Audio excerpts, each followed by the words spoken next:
So, welcome back to Dreamcatcher. Today, we are going to read 1.2 The Scope and Excitement of Physics. We can get some ideas of the scope of physics by looking at its various subdisciplines. Basically, there are two domains of interest, macroscopic and microscopic. The macroscopic domain includes phenomena at the laboratory, terrestrial, and astronomical scale. The microscopic domain includes atomic, molecular, and nuclear phenomena. The classical physics deals mainly with macroscopic phenomena and include subjects like mechanics, electrodynamics, optics, and thermodynamics. Mechanics, founded on Newton's law of motion and the law of gravitation, is concerned with the motion of the particles, rigid and deformable bodies, and also general system of the particles. The propulsion of a rocket by a jet of ejecting gas,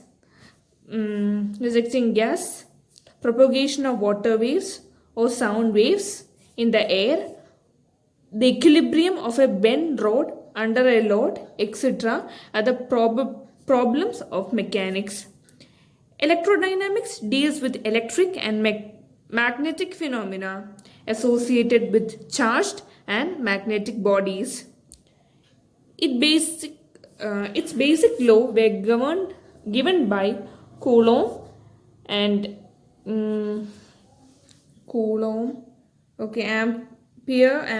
Ampere, Faraday, and encapsulated by Maxwell in his famous set of equations.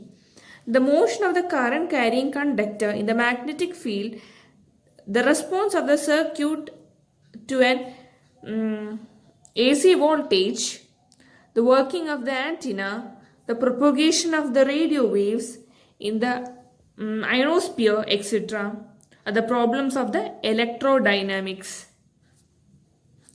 Optics deals with the phenomena involving light, the working of telescopes and microscopes, color exhibited by the thin film, etc., are the topics in optics. Thermodynamics, in contrast to mechanics, does not deal with the motion of the body as a whole. Rather, it deals with the system in macroscopic equilibrium, and it is concerned with the change of the internal energy, temperature, entropy of the system through external work and the transfer of heat. The efficiency of the heat engine and the refrigerators, the direction of the physical or the chemical process are the example, etc., are the problems of interest in thermodynamics. The microscopic domain of physics deals with the constitution and the structure of matter at the minute scale of the atoms and nuclei, and the interaction with different probes such as electrons, protons, and other elementary particles. The classical physics is inadequate to handle this domain, and the quantum theory is currently acceptable as the probable framework for explaining microscopic phenomena. Overall, the edifice of physics in physics is beautiful and imposing, and you will appreciate it more as you pursue the subject. You can now see that the scope of physics is truly vast. It covers a tremendous range of magnitude of physical quantities like length, time, mass, energy, etc. At one end, it studies phenomena at the very small scale of length, 10 raised to minus 40 meter or even less, involving electrons, protons, etc. At the other end, it deals with the astronomical phenomena at the scale of galaxies or even the entire universe, whose extent is of the order 10 raised to 26 meter. The two length scale differ by a factor of 10 raised to 14 or even more. The range of time scale can be obtained by dividing the length scale by the speed of the light 10 raised to minus 22 second to 10 raised to 18 second. The range of masses go from the say 10 raised to minus 30 kilogram to 10 raised to 55 kilogram. The terrestrial phenomena lie somewhere in the middle of this range. So, physics is exciting in many ways. To some people, the excitement comes from the elegance and universality of its basic theories, from the fact that a few basic concepts and law can explain the phenomena covering a large range of magnitude of physical quantities. To some other, the challenge in carrying out the imaginative new experiment to unlock the secret of nature, to verify or refute theories, is thrilling. Applied physics is equally demanding. Application and exploitation of physical law to make useful device is the most interesting and exciting part of and requires great persistence of effort.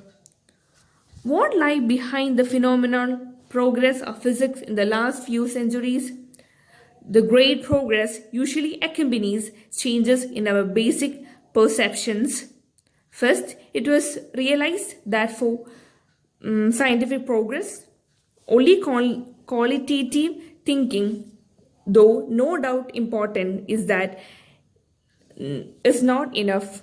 Quantitative measurement is central to the growth of science, especially physics, because the law of nature happen to be expressible in precise mathematical equation. The second, the most important insight, was that the basic law of physics are universal. The basic law applied in widely different contexts. Lastly, the strategy of approximation turned out to be very useful. Most observable phenomena in daily life are rather complicated manifestation of the basic law. Scientists recognize the importance of extracting the essential features of the phenomena from its less significant aspect. It is not practical to take into account all the complexities of the phenomena in one go. A good strategy is to focus first on the essential features, discover the basic principle, and then introduce correction to build a more refined theory to the phenomena. For example, a stone and a feather dropped from the same height do not reach the ground at the same time. The reason is that the essential aspect of the phenomena named free fall under gravity is complicated by the presence of the air resistance. To get the law of free fall under gravity, it is better to create a situation wherein the air resistance is negligible.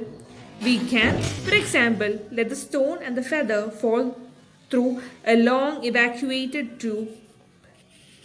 In that case, the two objects will fall almost in the same range, giving the basic law that acceleration due to gravity is independent of the mass of the object.